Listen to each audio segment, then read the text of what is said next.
Good evening and a warm welcome to a cook's tour with Rocket.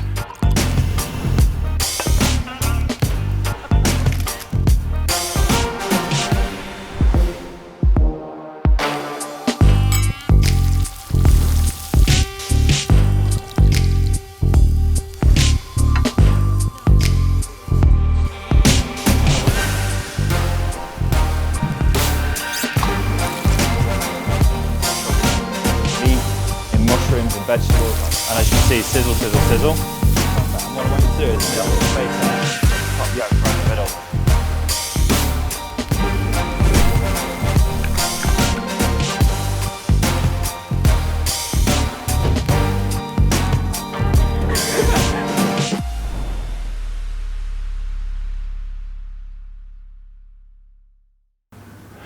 Good evening and a happy new year and a warm welcome to a cook's tour with Rocket and our first destination of 2021, a night at the Medina.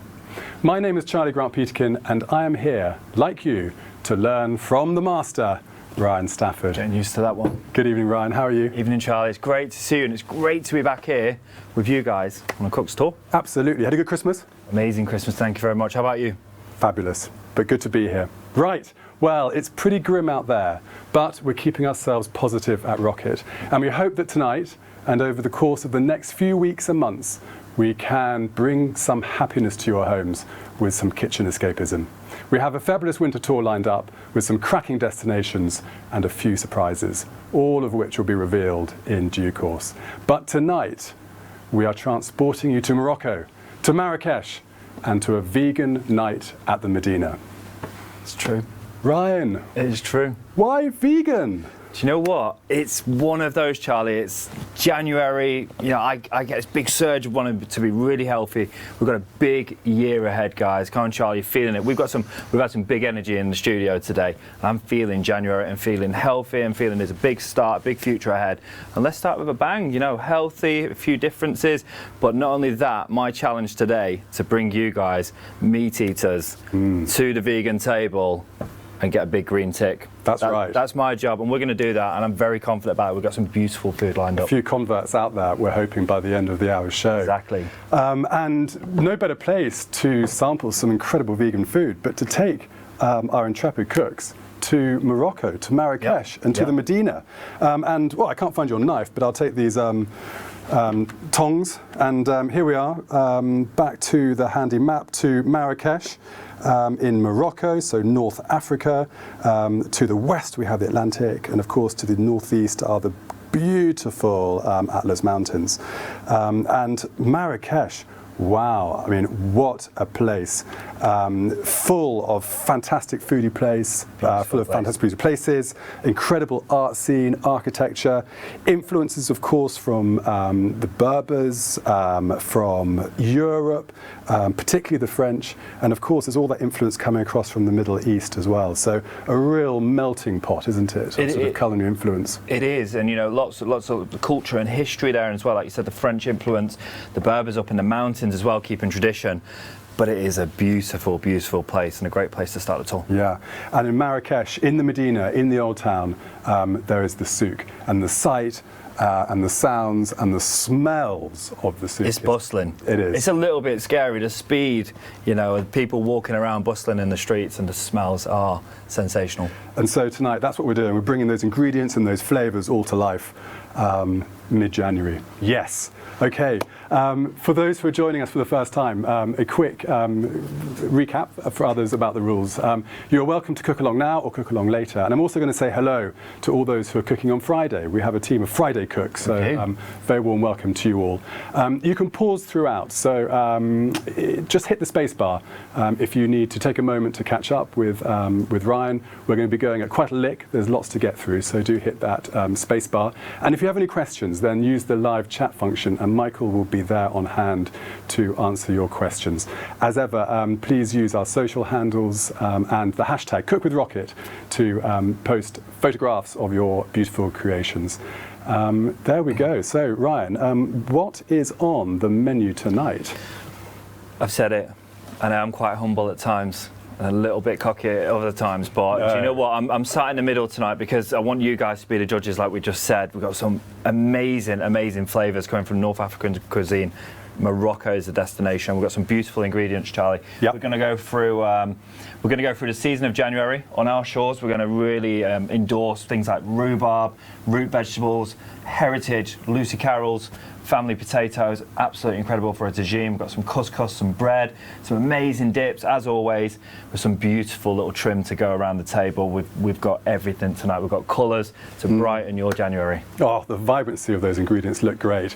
And the menu, we're starting with Carol's potato tagine. We've got our centrepiece, which is going to be a beautiful tagine. We've got a chimoula to finish on that, some couscous on the side. We have got a salad that is going to change your life. I say this every time, but do you know what? Not just the research, but the depths of which we are, research our knowledge, my knowledge, the way we talk about it when we plan for the shows, Charlie. We're going to go deep and produce a beautiful salad. Great. We've got a zalouk and plenty of other things. Yeah, brilliant. And sort of in the midpoint too, we're going to have a drinks interval, and we're going to nip down to North Cornwall actually, and we're going to meet Frosty, and Frosty is going to teach us all how to make the perfect serve of a Pentar and tonic. So we'll look forward to that too. Lots of alcohol, January? Well, that's why Frosty's on board, because Pentar is a non-alcoholic spirit, and it is delicious. So if you haven't tucked in already, hold the horses, and we'll meet Frosty shortly. Yeah, so, okay, ovens, they need to be on at 230. So get your ovens on now if you can. And I think we'll make a start with the first dish, which is Carol's potato tagine. Let's do it. So like we said, you know what, this pause button as well, guys, I love it. Not once in my life have I been told to, carry on talking as fast as you want and, not listen. So I'm going to carry on full speed, hit that pause button if it goes too fast, because there's so much to learn, so much to taste. Again, as always, guys, as we're going through these ingredients, make sure you get the raw ingredients in your mouth. Yes. Get the little spoons and the dressings now, start getting a feel. I was opening a few bits an hour or two ago with Charlie. He's like, wow, as you said in your words, it smells just like Morocco, and the streets that Charlie's talking about there with the bread. So hopefully your house will soon be a souk. Yeah. In no time, your neighbours will be wondering what is going on. Yeah, so let's get going. First dish, Charlie. Yep. Bring some of these ingredients up here. Lucy Carroll is the lady behind this, and Anthony. Carol's heritage potatoes, beautiful up in Northumberland. Potatoes, tagine, bit strange, but bit strange there. Yep. The heritage potatoes from Carol's, they are amazing. They're British variety. We've got a couple in here. And you guys as well, let me just grab. You guys have got this amazing leaflet in your box. So do read. This is Lucy here. Look at all the awards. I'm not going to bore you with all of that, but amazing sustainability awards. And lots of reference to doing the right thing with the right produce and delivering an exceptional product for us to make our tagine today. We've got some pink fur. We've got some Mayan gold. We've got some King Edwards. We've got some. I mean, what is this? Let's have a little jam at this, Charlie. Hey, God, that's like a potato. I hope we're getting a little bit of an overview on this. Yeah. I've seen those in sort of crisp form, but I've never actually seen a purple potato, I don't think. And as well, beautiful heritage potatoes, and you can see all the colours in here. Really electric, and these are going to give extra texture, extra variety and flavour in the dish. So. First things first, guys, you need potatoes. You've got a couple of onions. We're going to use a small Roscoff onion, which is a French onion, a shallot used widely in Morocco, and a beautiful red onion. The reason why? Just variety, adds flavour, adds texture, as always, talked about throughout the tour. Yeah. So we want to start, firstly, by getting a pan on. So I'm getting a nice little saute pan on here. We'll talk about the pan in a minute, Charlie, but good to know about the cooking preference of a tagine. We're tipping it on its head. Obviously, we're not doing a traditional tagine. Could you very kindly just pass me, or maybe I can do it. I've got a little waste bowl here, actually. You just look pretty there, Charlie, and enjoy the experience. We'll pop that there for the waste. Roscoff onions. We want to just... You were saying about the tagine? Tagine, yeah. So the cooking of the tagine, just while we're cutting some onions, you want to get those 3 onions, slice them up, as I'm doing here. Tagine is, do you know how it's cooked? Well, I mean, I've always thought sort of, well, when I've seen it, when I've been in Morocco, it's in the terracotta tagine pots. Yeah? Over fire. It is. Now, they have local swimming baths, a bit, dare I say, in history, if I'm right or wrong, almost kind of like Roman baths that are absolutely beautiful. I wonder if I can cut these up as well, and you could just peel them for me. Yeah, of course. Get your hands all nice and oniony, Charlie. Just peel them down, and I'll cut them. Pop their waste in there, it'd be amazing.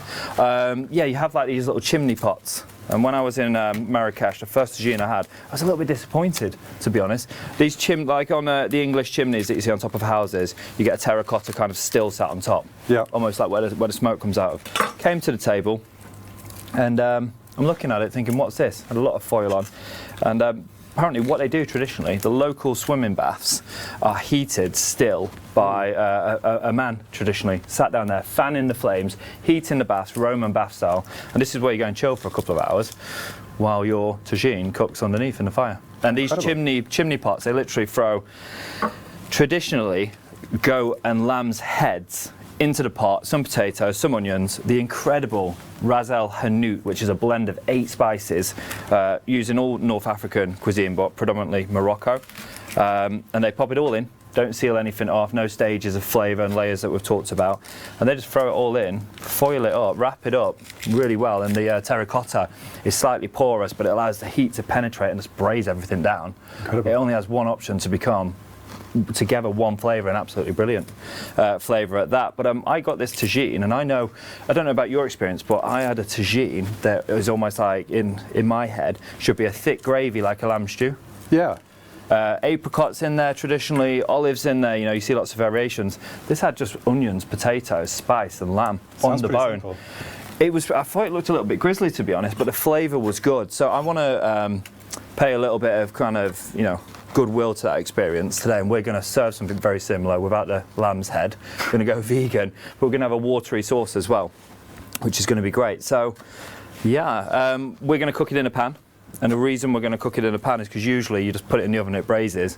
That's going to take 3-4 hours, so we want to do it in 20-30 minutes. So we're just going to start it on the stove, and then we're going to put a brilliant little lid, this one here. So there we go. This is traditional, and the terracotta is because you'd put everything in the base, pop it in the oven, and just forget about it, and it braises. You see metal ones of these now, and that's because obviously the way people cook, you get to seal off the onions and stuff like we're going to do today. So, a lot of chat about tagine. Yeah. So much to learn, hundreds and potentially thousands of years of the Berbers. Is it the Berbers? Yes. As I said. The goat farmers? They're not goat farmers.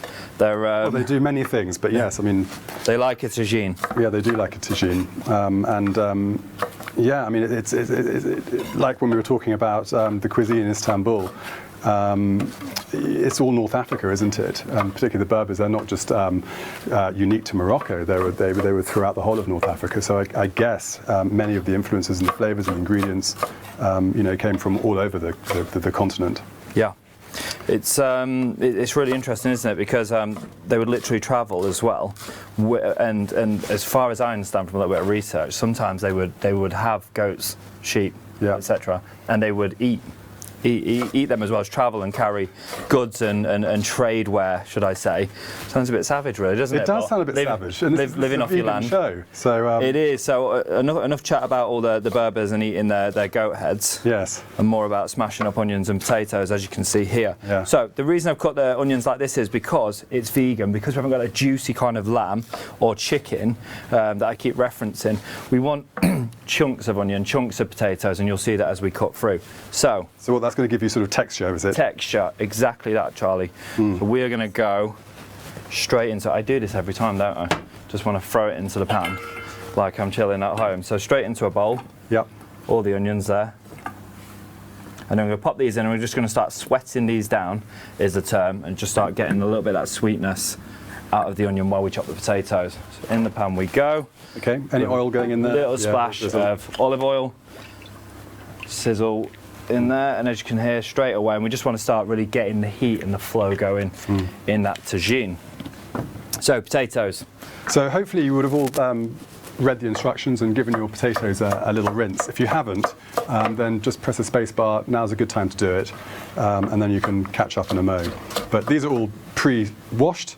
and now, Ryan, you seem to be sort of Hasselbacking them. Hasselbacking them, yeah. Well, Hasselback would not be to, or go all the way through them, but like I said with the onions as well, different textures you're going to see. So these big ones, I want to kind of slice up, want to make sure. Look at that, Charlie. I mean, I don't know if you can see on the overhead camera there, the beautiful kind of colours. I just want them almost similar thickness, so they all cook at the same time. Yeah. But different shapes as well for texture as well, which is going to be absolutely beautiful.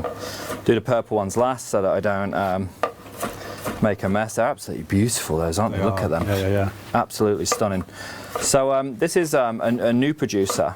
Tell us a bit about Carol's. So Carol's Heritage Potatoes are, they've been going since 1850.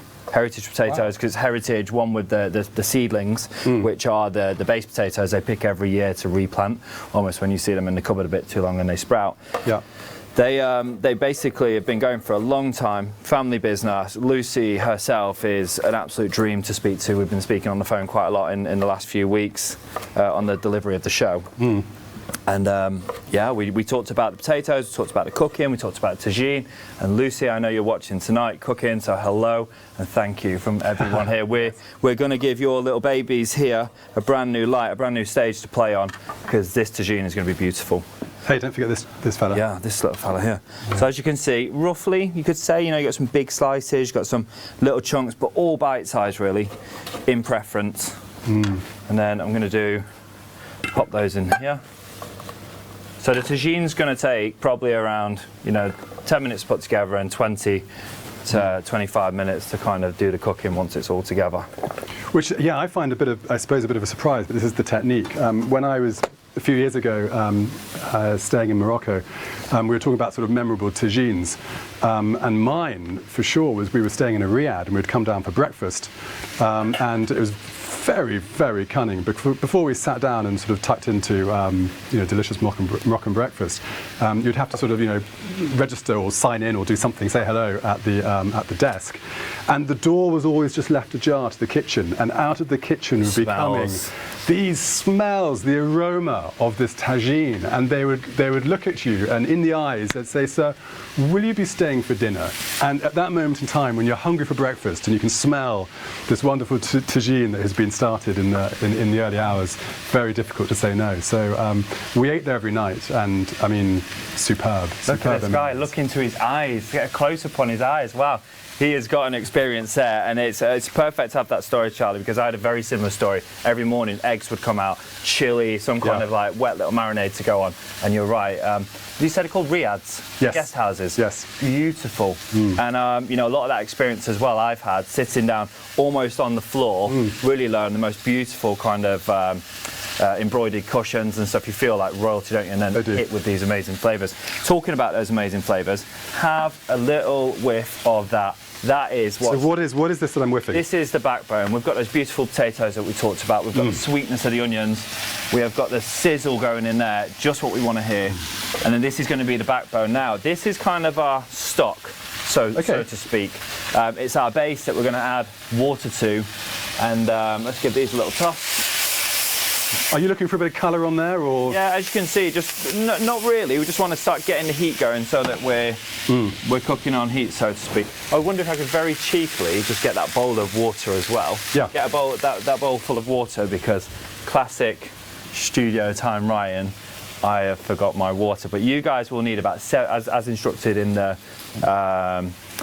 the instructions, we probably need about 700 ml roughly, but we're just going to cover by about a centimetre or two, which is a good reference to go with above the tagine when it's cooking. So we talked about this. In here we have got olives. We've got Moroccan olives, black olives. They're the same variety as the Greek calamatas, which in the chef world are the black olive.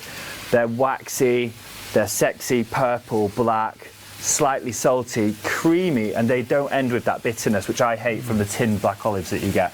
So they're very luxury. Ooh, they're called calamatas. I call them Moroccan black olives. They're the same variety, they just grow in Moroccan.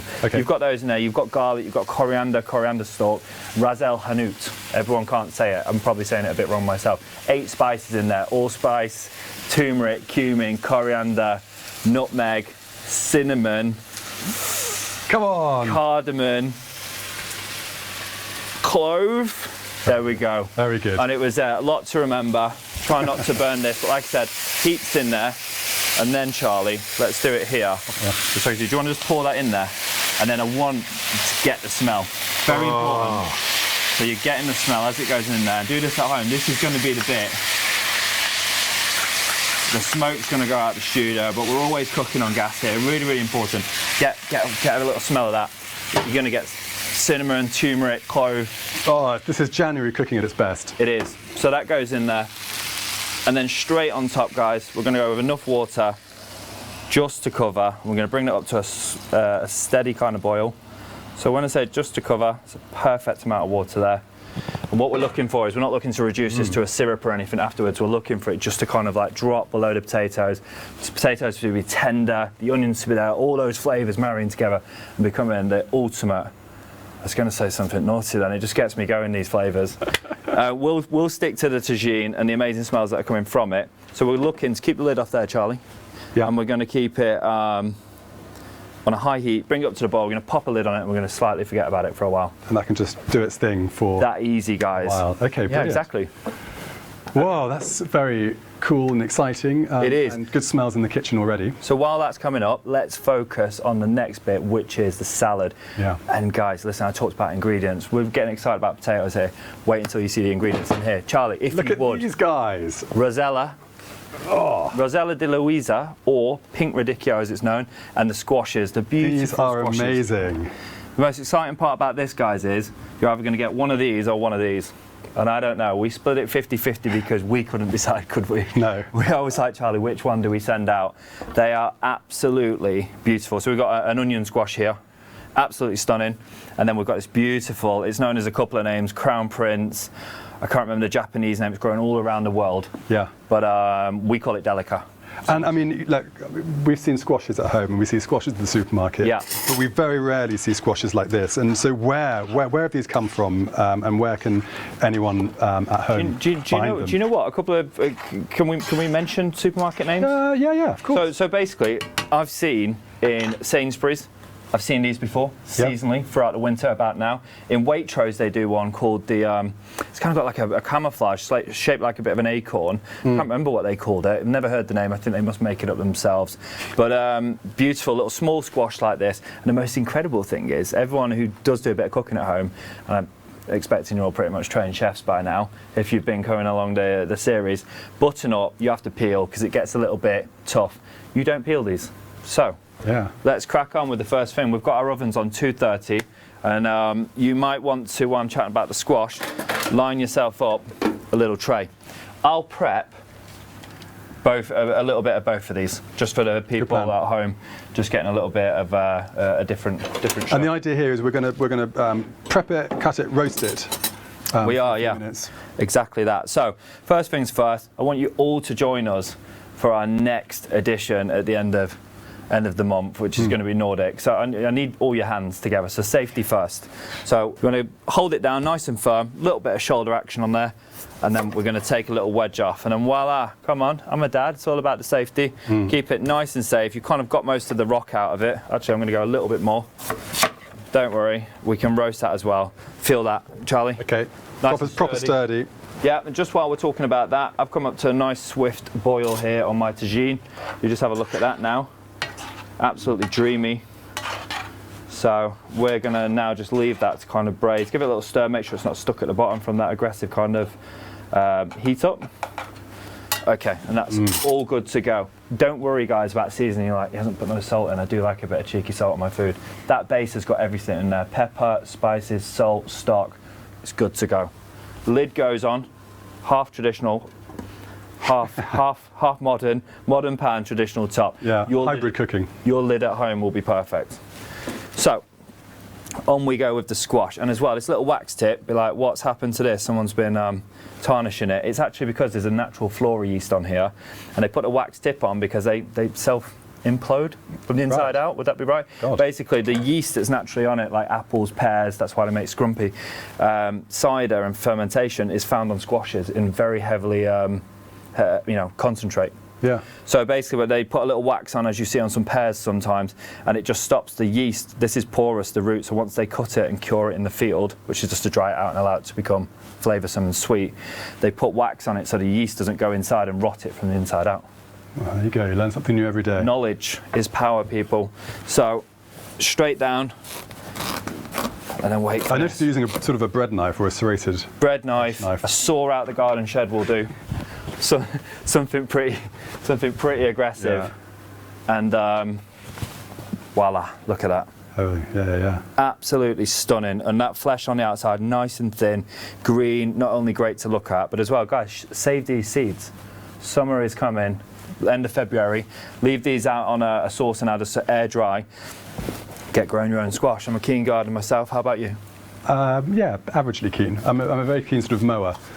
Mower. Yeah. Nice. Great pride in grass. I know you've got a young family, Charlie, and at the minute my daughter is loving anything that we grow. She likes pulling it out of the ground and then running off doing something else mainly.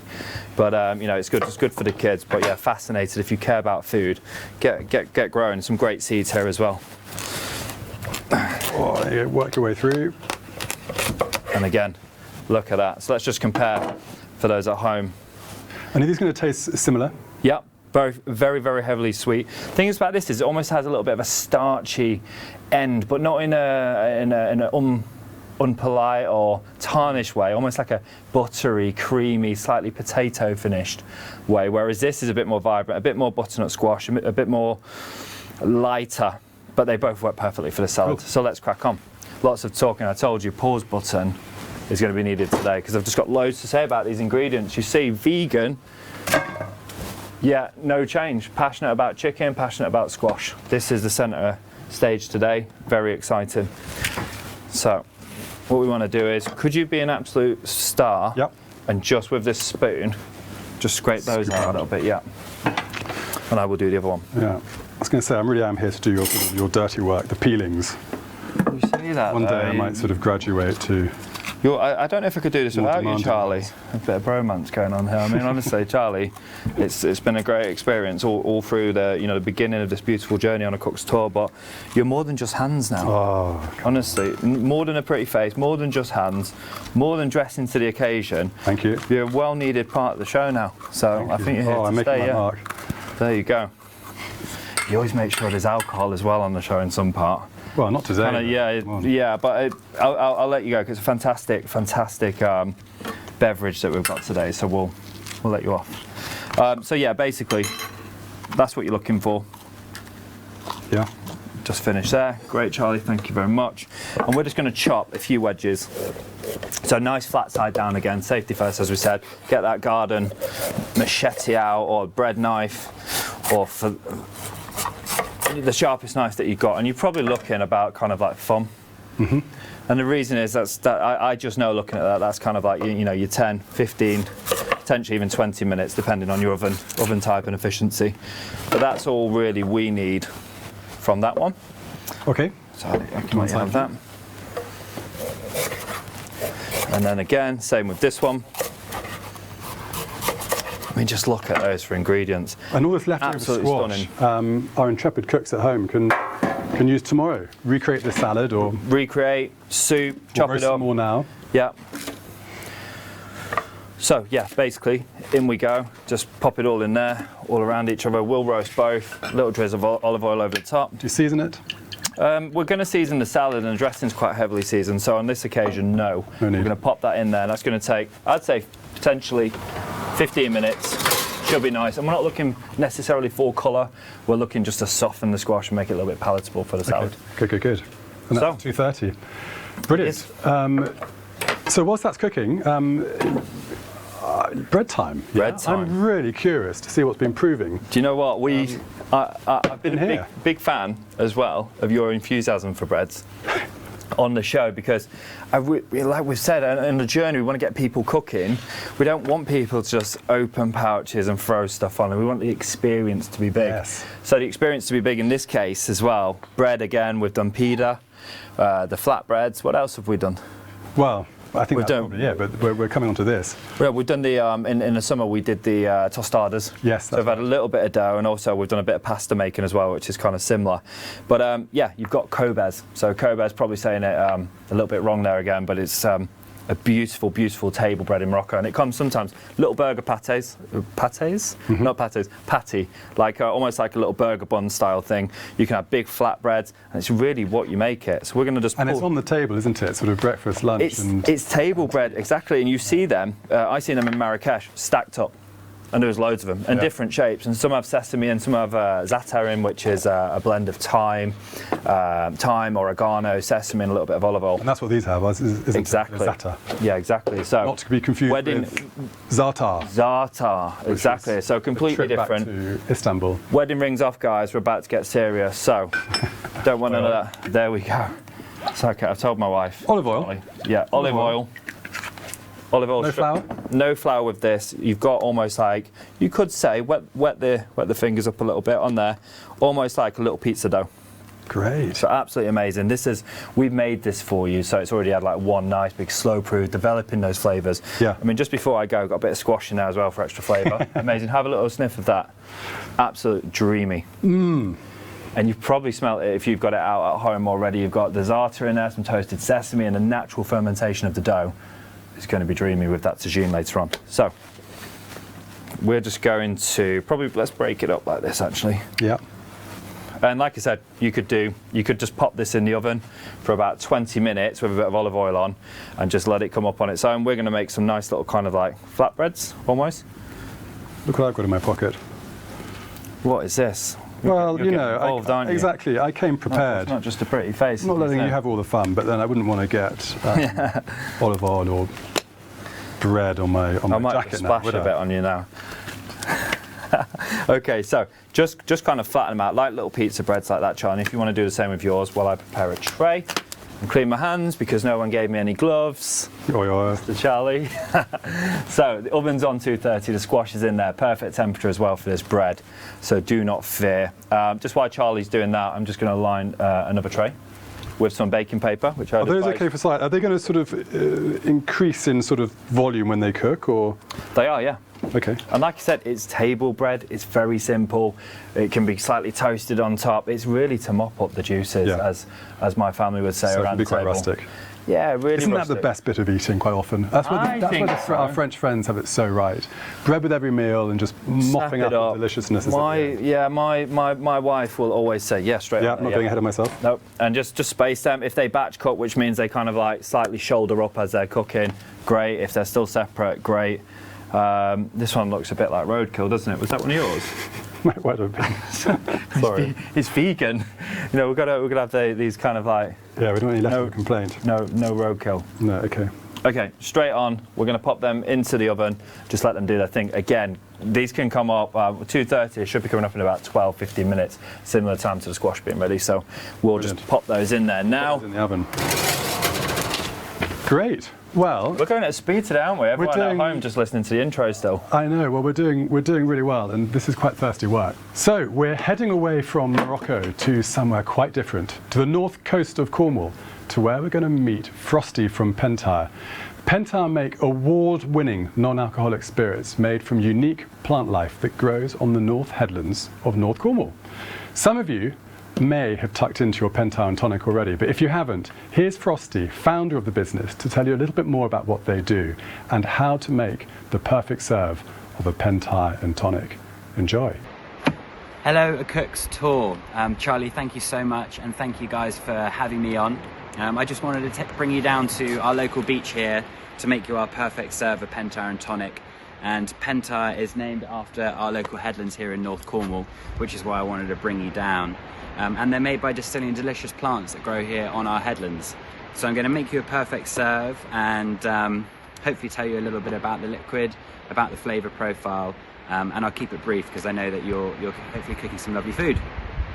So, as I say, Pentire's the name of our headlands, and we really wanted to create a non-alcoholic drink and started doing some research here, and we realised that we have a huge range of plant life, which is just such a nice blank canvas to experiment with lots of flavours with distillation and really create some lovely natural liquids that are plant-based and are amazing alternatives to drinking alcohol. So our first product here, Pentire Drift, has got things like rock samphire, ice lettuce, sea purslane, and we're also distilling it with some citrus and some naturally salty tones. So you're getting a really balanced flavour profile. So to make our perfect serve, I've got a glass full of ice, which I always start with, and I'm going to add in a double shot or 50 ml measure of Pentire, like so. Then I'm just going to add in, I'm going to use a light tonic.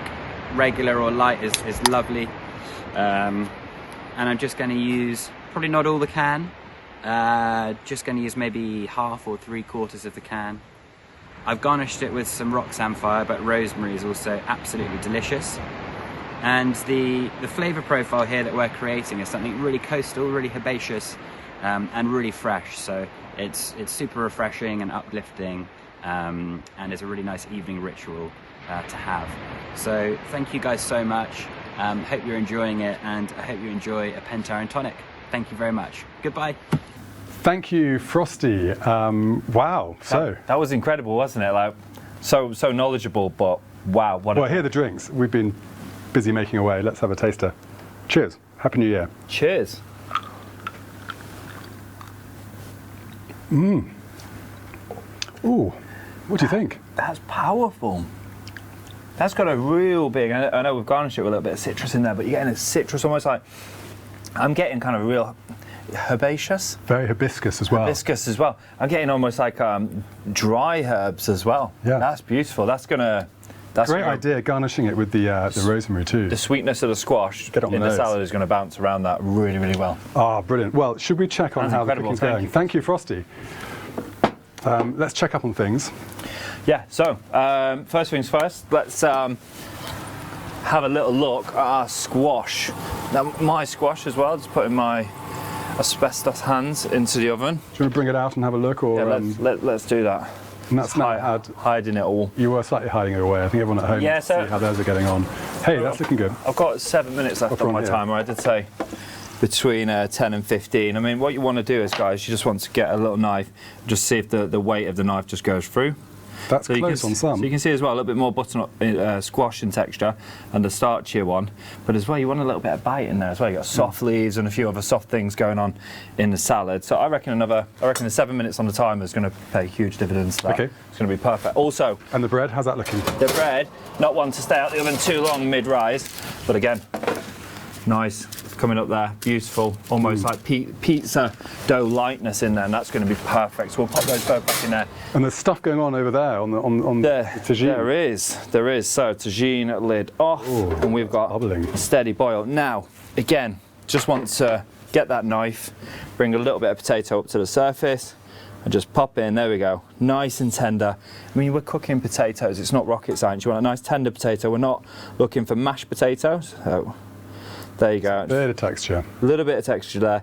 So I think what we'll do is just to bring that down and intensify it a little bit, although we don't want to reduce it too much. I'm going to leave the lid off now. We're going to turn the heat up. So let it reduce a bit, thicken the sauce. We'll give that another 10. Flavor. Yeah, it's probably add a good kind of what?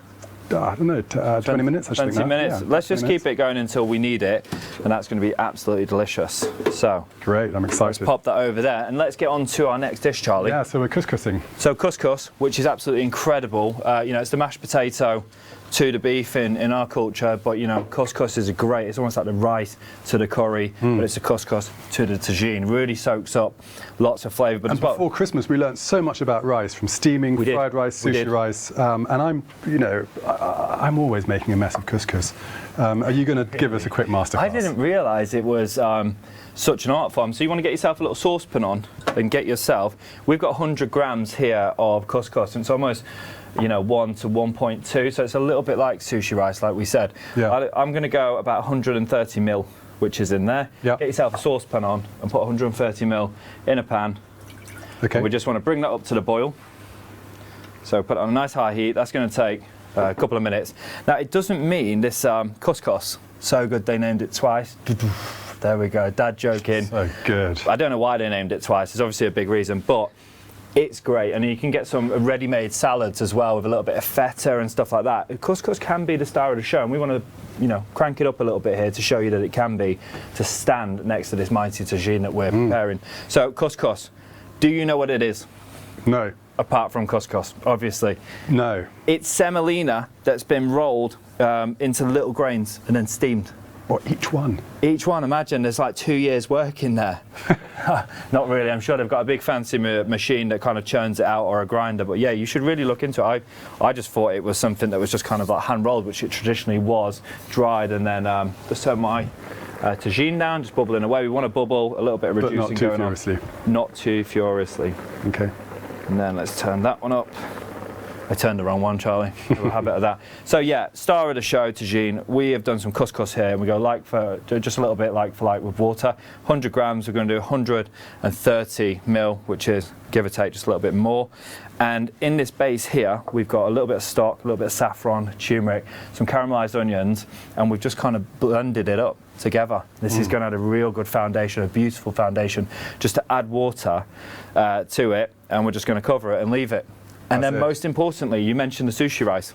We're going to get a little spoon afterwards. We're going to pour that when that water comes to the boil, pour it over, give it a very, very quick mix. But there's a lot of starch in there as well, so you don't want creamy, mushy, mashed potato-like consistency. We're going to pop it in, cover it up real quick, and then when it's finished, there's a little bit of olive oil in there as well in the base. So if you're just cooking it normal couscous, you just want to put a pinch of saffron in there, just put a little spoonful of oil in there as well. It helps the grains stay separate.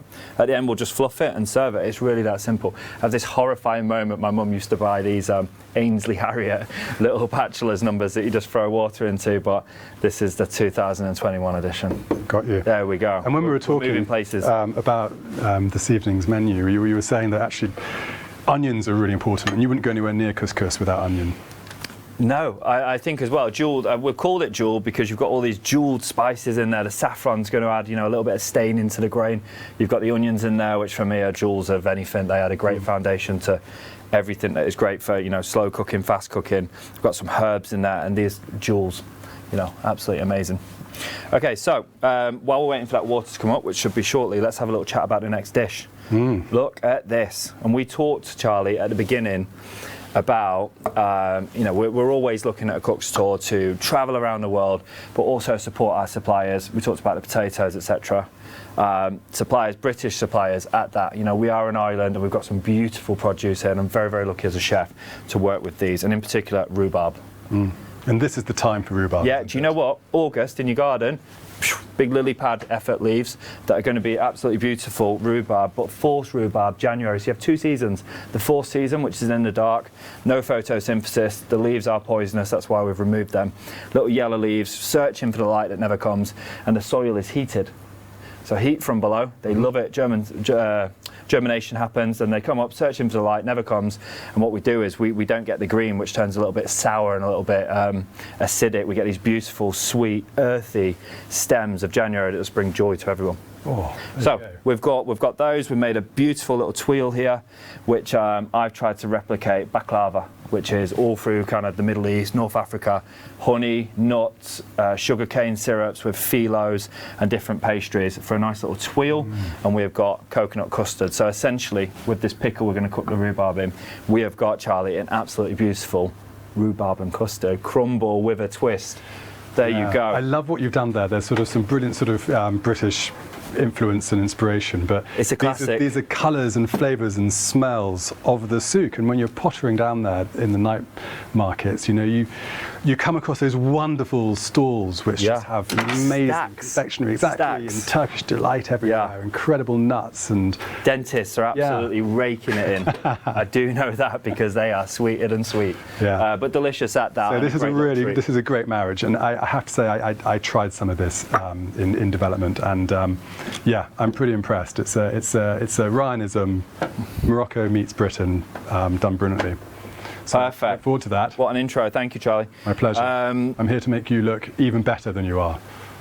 So, with that said, just on cue, we have that 6.5 minutes gone. I love that. I love it when it all just works. So, beautiful, beautiful squash. Let's just pop it up there for a minute for people to see, and we'll set it aside and carry on. Just don't touch the tray. Okay, I'm not going anywhere near it. Stand back. And then the bread also. You're really happy with that? Yes.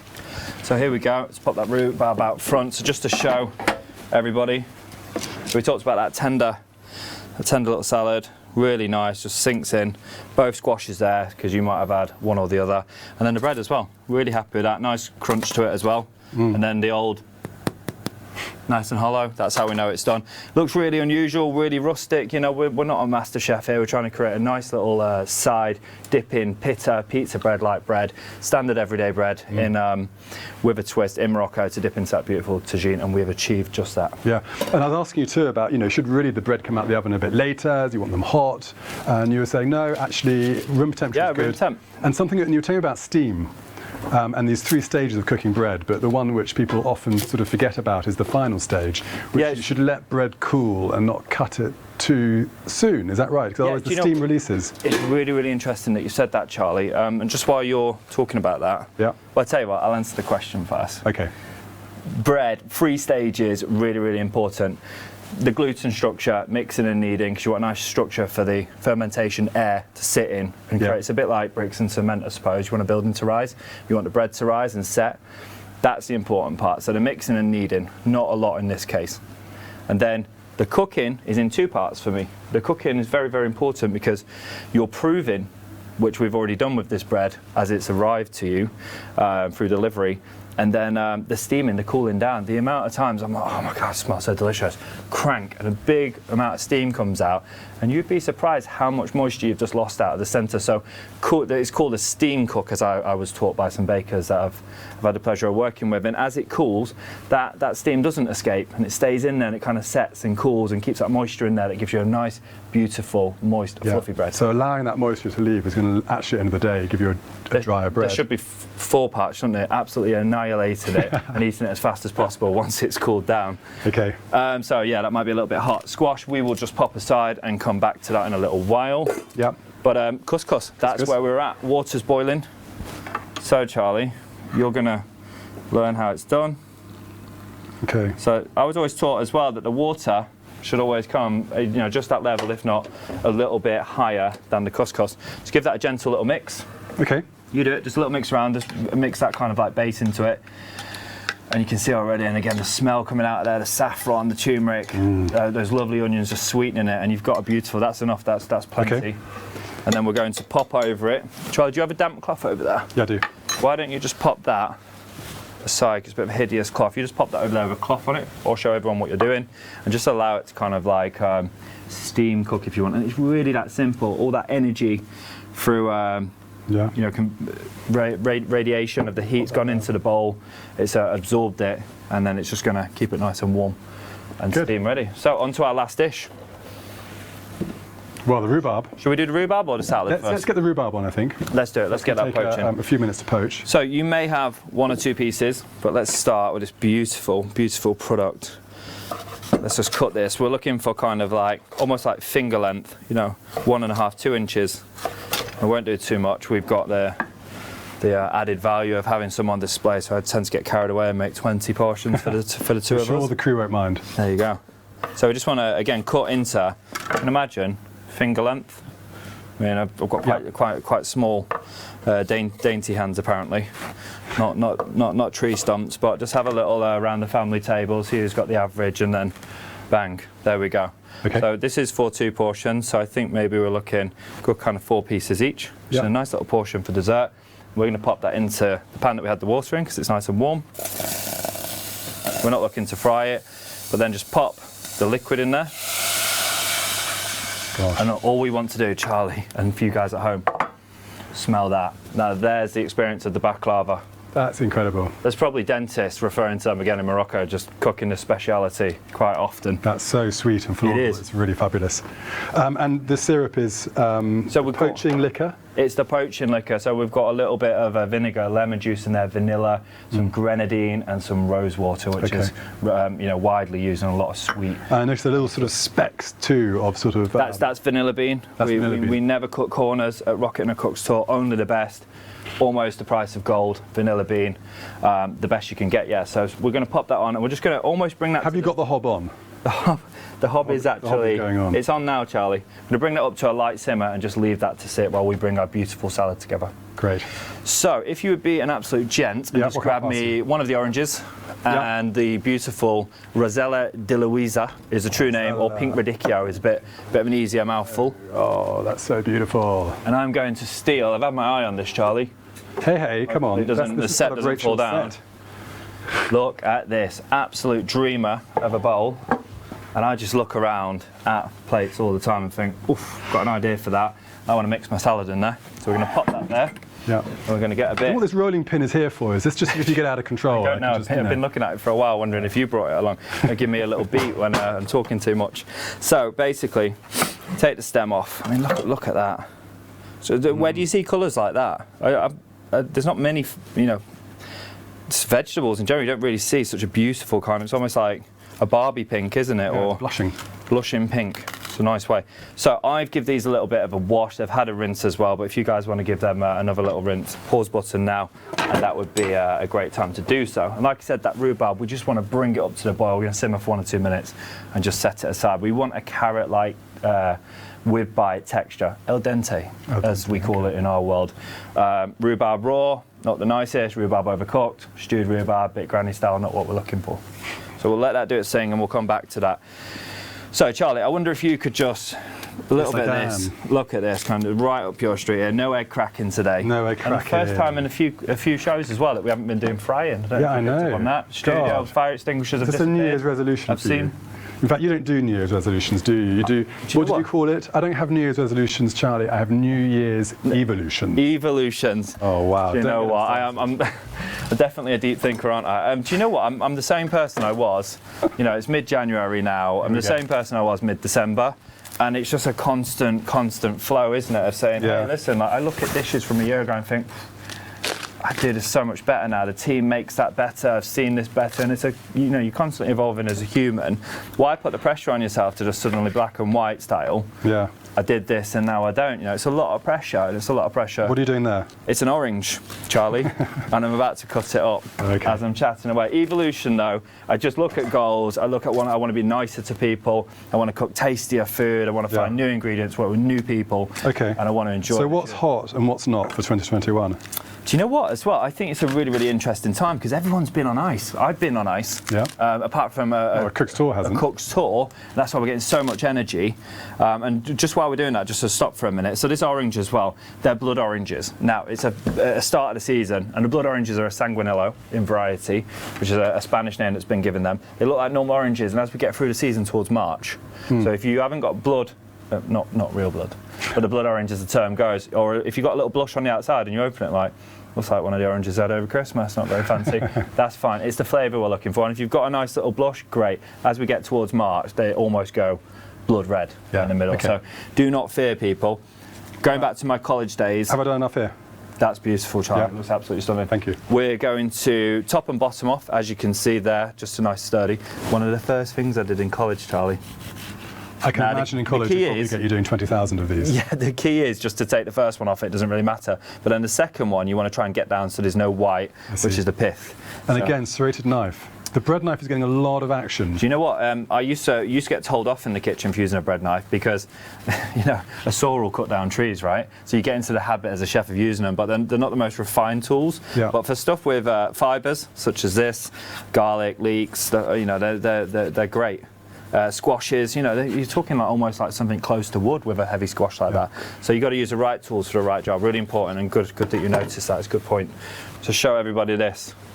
So the rhubarb's just come up. Oh, that smell. The smell is dreamy. So as well, you can see the pink almost goes a little bit, it's good to have it over here as well, a little bit blushing. So, but straight away, look at that. That looks like it's ready, is it? Yeah, so we're just going to turn it off. We bring it up to the boil and we leave it. It's really that quick. Okay. What we're looking for. So that now I'm going to pop. I'm going to leave it there actually on the edge. I think comparing it to sort of cooking a carrot is a good idea. Yeah, and that's what makes everything so simple for me. I was talking to a chef yesterday about looking at things as acid and heat and salt and making everything really simple rather than. And when you're cooking things, relate it to something. You've got more chance of remembering it as well. It's a good tip for you guys. We do not want to waste any of this beautiful product, so straight over the salad we go. Be very careful. Nice open palm like that. Wedding rings back on. And we're in good hands. So we just want to go like that. You can see this little line here, Charlie? Yeah. And you see a little line there, so we're going to go. That's your guide, is it? Yeah, and then we're just going to, don't worry if you waste a little bit, we can squeeze it at the end. We're just looking for beautiful segments. I mean, some people don't like oranges. I don't like fussing around. Tangerines and clementines come in late November to March. What a dream. Easy peelers is what they call them. And I love it. Looking for the easy peelers, definitely worth 50p more. Get them in the trolley. But if you've got some beautiful oranges like these, it's good to have a nice little skill and always aiming that knife not straight down, but slightly on the angle as well. Really soft, look. Could do it without holding it almost. Not even showing off and just showing you the safety. You don't really want to be going into the oyster with all your shoulder in it because you're going straight through your hand. And it's the same with this. Lots of tips today. January is the time though, isn't it, for really interesting salads? And I think so. I mean, look at this. This is like June on a plate in January, mid-January, and it just, you know, you can really endorse the citrus season, which runs right through January, Charlie. You know, we're looking citrus season, late November, really. People are, you know, popping up. Christmas isn't really tangerine season. You start getting the tangerines when they go cheap in the supermarkets. It's the best time of the year, but people just associate them.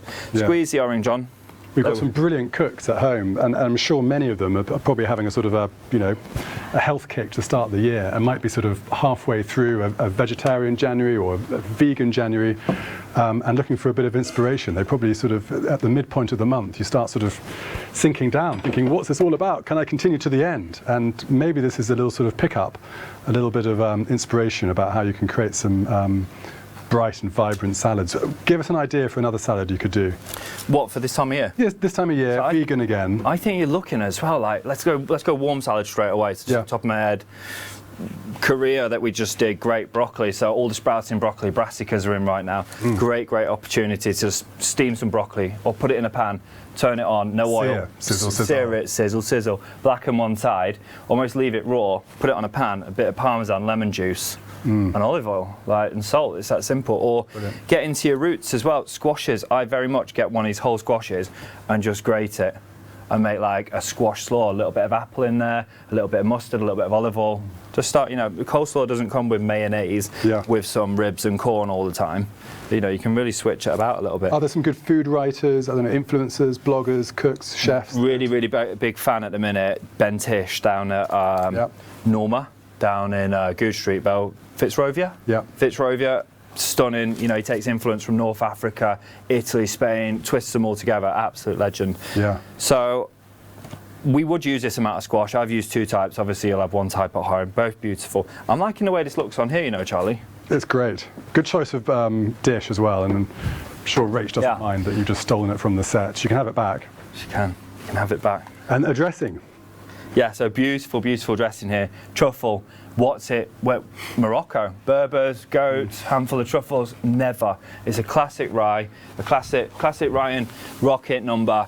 You know, we need a bit of luxury right now, don't we? Do you know what I mean? We've got all these beautiful ingredients, amazing ingredients. Oh, the truffles arrived. Wow. Oh yeah. Oh, hello, Mr. Truffle Man. There we go. But you know, we're not just about value, we're about flavour, and truffle is one of those things, umami, salty, and you've got all these beautiful sweet, buttery leaves. You know, we've got some crispy pumpkin seeds with a bit of cane sugar on.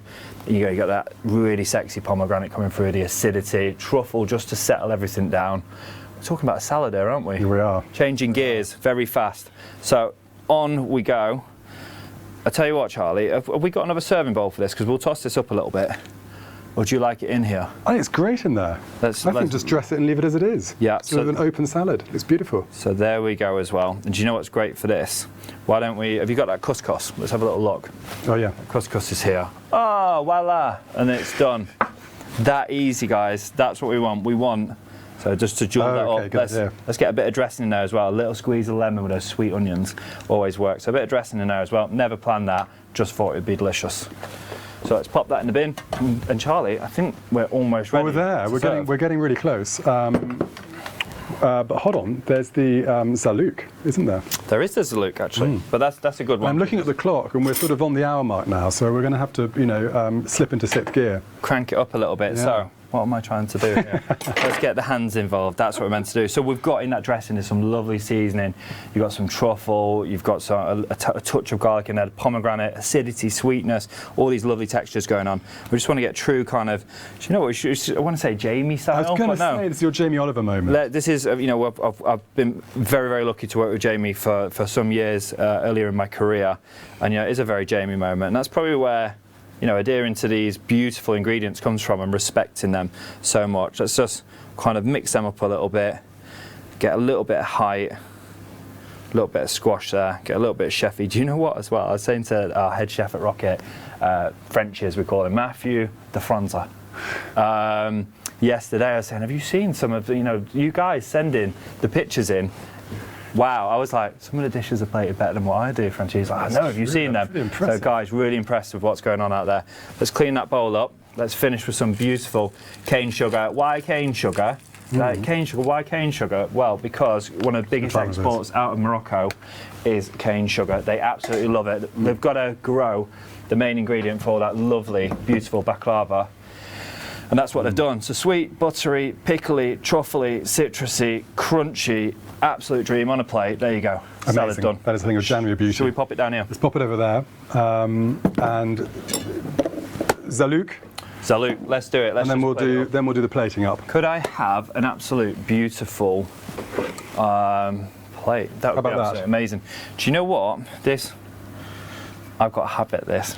That looks good, Charlie, but that looks better. Come on. I'm doing it. I'm doing it because I just thought this Zalouk.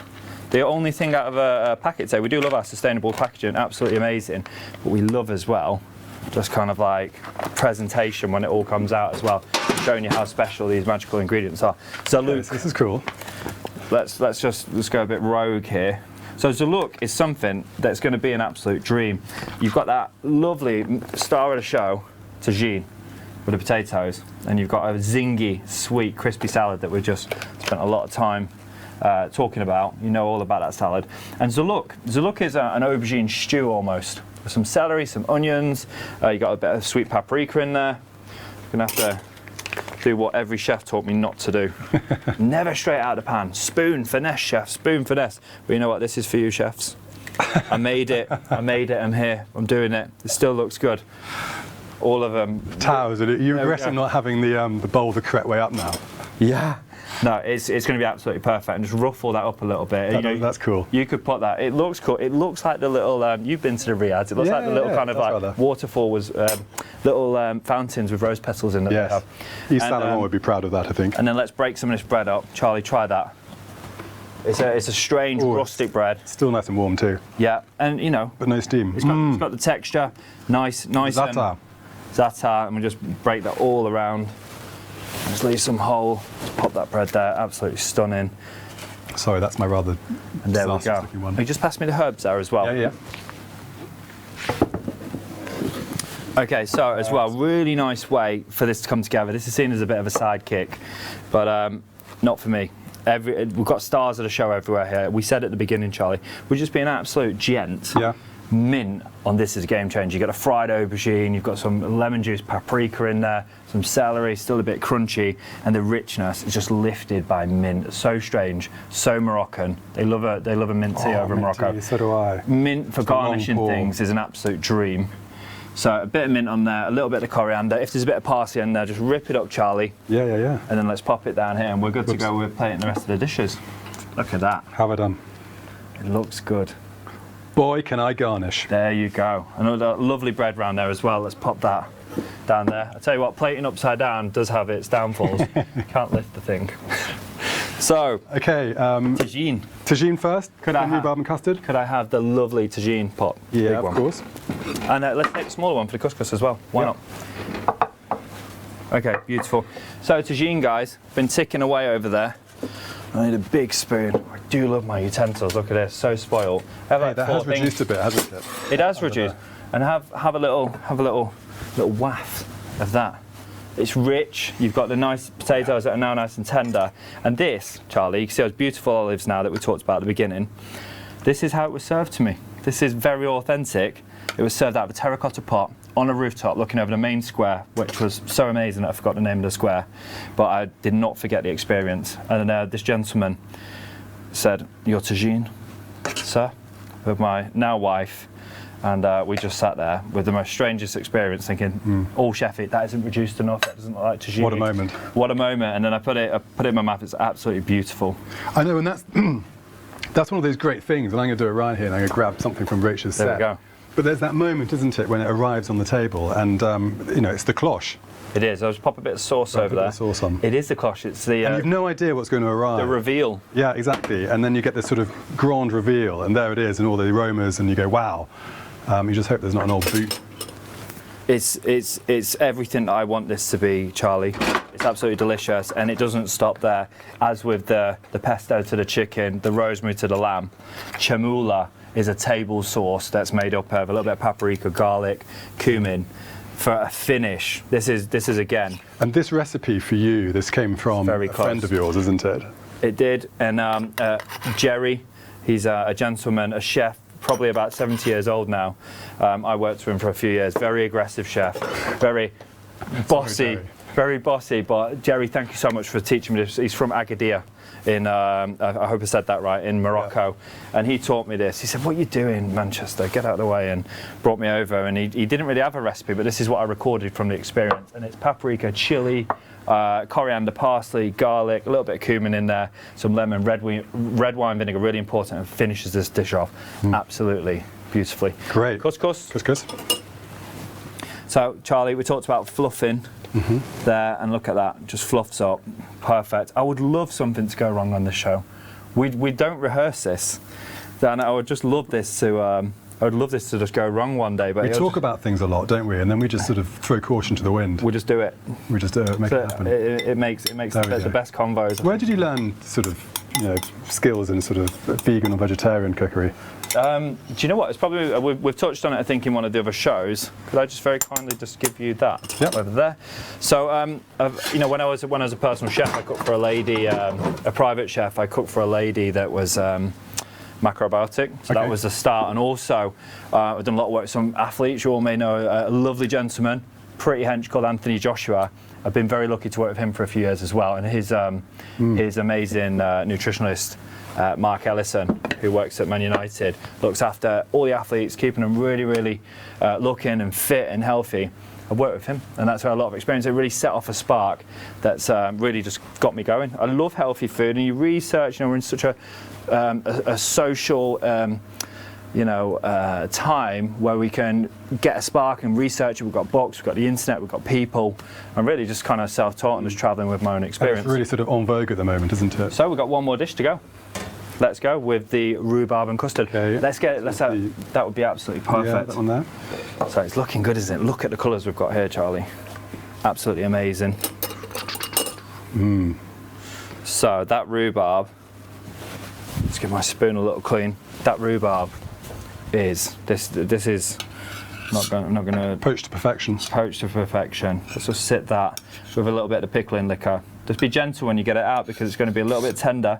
That's where you want rhubarb, you know, you want it. We're going to plate this as a sharing, but you could plate it on two. But I don't need to tell you how to plate, because some of the pictures I've seen, as I've just said, wow. There's some real chefs out there. You know, it's coming out hot, but actually it kind of wants to be served ambient, room temperature, doesn't it? Yeah, do you know what? If you gave me to this, if you gave it to me fridge cold, it would still be absolutely delicious, Charlie. Yeah. So a little bit of liquor over there, beautiful colours. I mean, look at this. Vegan food. Great. Vegan food, absolutely dreamy. Are we going to go back to meat? I'll leave that up to you guys. So as well, I've got you guys got a lovely little dip here with some of the za'atar with some olive oil, which is a great little dipping sauce. We'll just pop that down there, which we can serve in a minute. Rhubarb and custard. Does it look like what you had at the table as a young boy? Certainly doesn't. So this is basically some coconut yogurt with a little bit of maple syrup, not honey, because it's not vegan. Honey, did you know that? Yes, I did actually. Yeah, there you go. A piece of knowledge I do have on food. So nice and chefy. Let's do two little dollops like that over there. Yeah. So there we go. Nice and chefy. Pop that over there. Nice little twirl. There you have rhubarb and custard. Moroccan style. Should we move the board? Let's get the board out of the way. Let's get everything in the middle, and then we can have a proper good What's day. The centrepiece? It's a difficult one, isn't it? Let's just mix it all up a little bit. That's for the bread? That's for the bread. Have we talked about this? Yep, we just talked about it. So it's oil, a little bit of za'atar in there, which is a table dipping sauce. Yeah. Might have a little accident with that, actually. Yeah, so that's looking a bit risky. Should we pop it there? I've got to bring this one in here too. Hold on, Ryan. Hold on, Ryan. Hold on, Ryan. I'm just so excited. The smells coming from this, Charlie, absolutely amazing. There we go. Don't forget your Pentar and Tonic. Let's get that in frame. There's still a few herbs lurking here, but you're happy with everything as it is? Yeah, most definitely. Wow. So there we have it. Guys, I hope you're at home. If you haven't quite, you're just catching up now because you've been hitting the pause button. I couldn't be prouder than this. It's really come together, if I may say so myself. You may say so yourself. And wow, brilliant colours for January. Yep. Vegan night at the Medina. Give us a quick blast. What have we got? What have you created? Centre stage here, we've got the, they're all centerpieces, these, as far as I'm concerned. Absolutely delicious. Vegan January, true Moroccan style. We have got a beautiful bread here, kebabs, with an aubergine stew with some beautiful herbs by yours truly. Yeah. And then we have got a lovely salad here of the radicchio squash with a beautiful truffle pomegranate dressing. Carol's Heritage potato tagine with some really, really sexy jeweled couscous. And to finish, I mean, look at that. Absolutely beautiful. Rhubarb and custard like never before. Done. Brilliant. And washed down with Pentar and Tonic, Yes. thanks to Frosty and his team in North Cornwall. Cheers, guys. Cheers. Wow, that's incredible. Well, look, we're going to do some tucking in. Yeah. We are run out of time, so we're going to wrap things up. Thank you, everyone, for joining. As Ryan has said, use the hashtag #CookWithRocket and our social handles to post photographs of your creations today. Can't wait to see those. We're back in a couple of weeks on the 28th of January for Wild Nordic, okay? That is going to be a big night in the A Cook's Tour kitchen. So I hope you guys can join us for that. And there's lots of information about the menu on our website. Quick overview, what are you most excited by? It's going to be raw, it's going to be different, you're going to taste things you've never tasted before, playing true testament Scandinavian, Nordic cuisine. I'm not going to reveal anything, you've got to tune in, I'm going to see you there. Johan is back for that, and he is going to be making an incredible Nordic Negroni. So visit our website, and if you'd like to order those, then please do. It is available on the website. And we're also being joined by Arthur from Chalkstream, who's going to be talking about some wonderful Hampshire trout. Yeah.